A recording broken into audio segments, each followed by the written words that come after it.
Welcome to our channel. Today we how to authenticate with Trino using Kerberos and AWS detailed guide step by step clearly.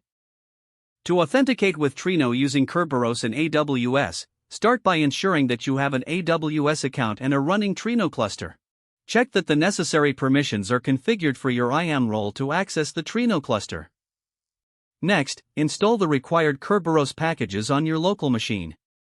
On a Linux or Mac OS, use a package manager like Homebrew or apt to install these packages. Once installed, configure the Kerberos client by editing the krb5.conf file. Specify your Kerberos realm, KDC, and any additional settings needed for your environment. Next, you will need to obtain a Kerberos ticket. Use the init command followed by your Kerberos principal to initiate the ticket acquisition process. Verify that your ticket has been successfully obtained by running Clist. Now, configure the Trino client properties. Create or edit the config.properties file in your Trino installation directory. Set the http server.authentication property to Kerberos. Adjust the Kerberos.principal property to reflect your Kerberos principal.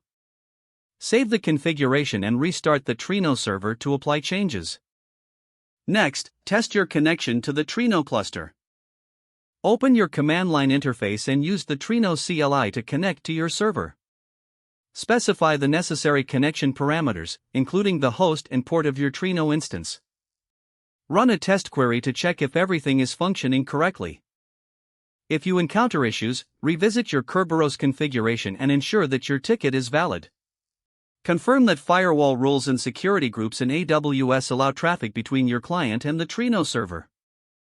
Finally, document the steps you took for future reference or to help others facing similar challenges. You have now successfully authenticated with Trino using Kerberos and AWS. If the page does not load, refresh the browser or try again in a private or incognito window. Make sure you are using the correct email address, then retype it carefully to avoid small typos. If your password is not accepted, use the reset option and create a new strong password you can remember. Check your spam folder for verification or security emails, then complete any requested confirmation steps. Enable two-factor authentication if available to improve account security and reduce unauthorized access risk. After signing in, review your profile details so your contact information and settings are accurate and current. Don't forget to like this video and subscribe to our channel for more step-by-step tech guides.